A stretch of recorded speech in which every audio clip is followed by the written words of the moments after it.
just a thought on 100 assists for Connor McDavid. It just, you look at the list, and it's such a short list of guys that have done it, and he's ended up joining that list. Yeah, incredible. Just you look at the players who've done it, Hall of Famers, beyond Hall of Famers, the best of the best, and now he's part of that list. We thought he got it immediately on that first goal, and I guess it was, an indirect goal for him. But obviously the organization, all the players are extremely happy for him. Here's a guy that works so hard, puts team first all the time, and just to have another accomplishment to his resume, we're very happy for him. He's just such a humble guy, and he doesn't like to talk about himself. He doesn't like to talk about his accomplishments, but the team seems very excited for him. Like, I guess, does that say something about the team? Because they were excited when Zach got 50, they're excited when he gets 100. Yeah, no, I've known Connor for a while, coaching him in junior and here, and it's always been the same. He's always been very humble, wanting the attention go to his teammates. And don't get me wrong, he likes the drive in him to be the best all the time, but he gets embarrassed if you flatter him with compliments. He'd rather direct those to his teammates. And again, the team's extremely happy for him and very proud of him. Lost in all the McDavid excitement was a few key performances from some of your depth guys. Warren Foegele's one away, 20 goals, which is a big milestone for him. And Dylan Holloway got his first 3-point game of his career. Just some thoughts on some of the performances from those two.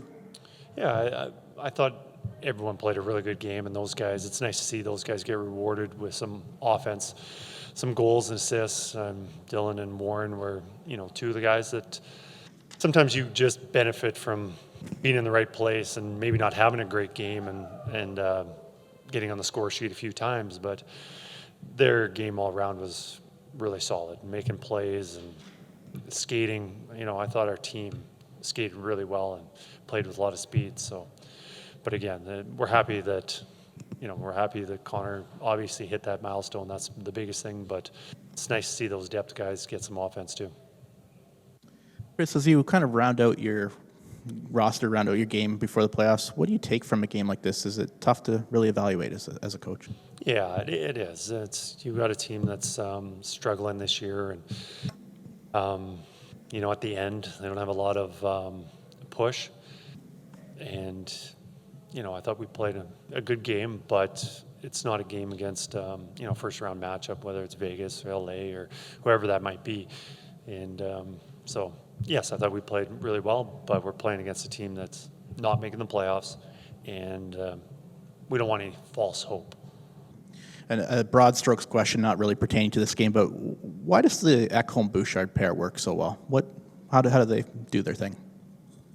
I think you just have two extremely good hockey players, and they read off each other. I think the biggest thing any defenseman, I think, that doesn't get enough attention is how well you move the puck out of your zone. Most of the times that you get into trouble is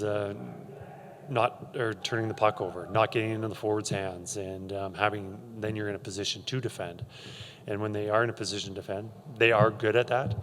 But I think what really sets them apart is their puck movement.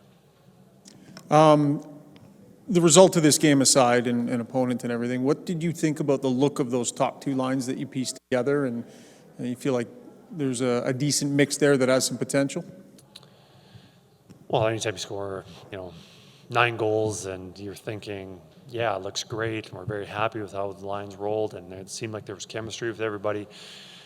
But there's also caution on who we were playing. It was, non-playoff team at the end of their season, and we'll see a little bit more as we go forward. And the Arizona game, Colorado, it gets a lot more competitive, and and then also Vander coming back in the lineup, whether that's against Arizona or Colorado, we'll have to juggle the lines a little bit. But tonight, after game, you win 9-1, you love it, but you also have to be cautious.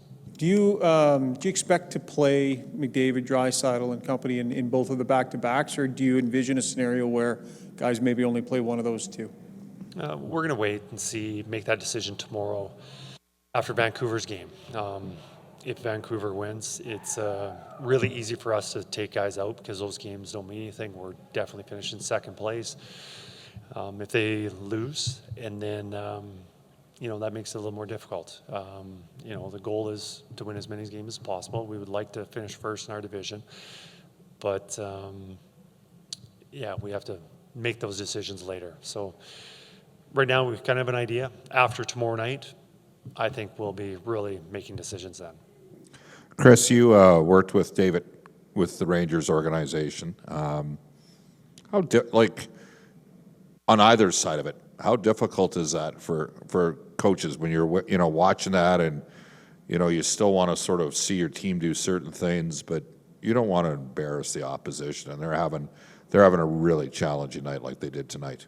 Yeah, I have a lot of credit to David.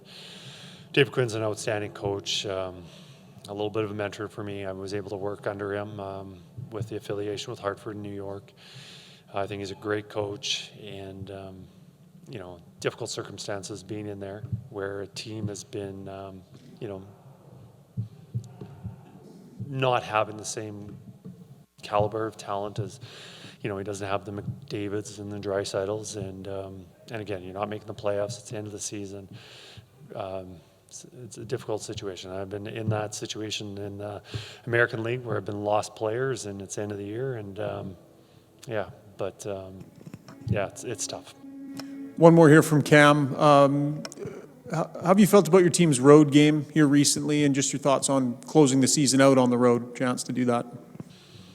That's tough. It feels like we haven't been on the road for a long time. We've been here for quite a few games, but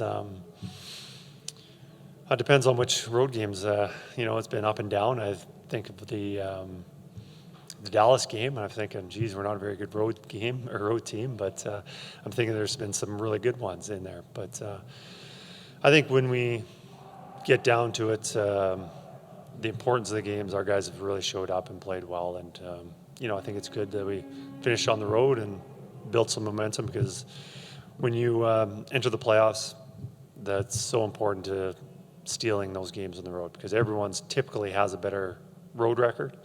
We're going to have to make sure that when we hit the playoffs that we are playing our best.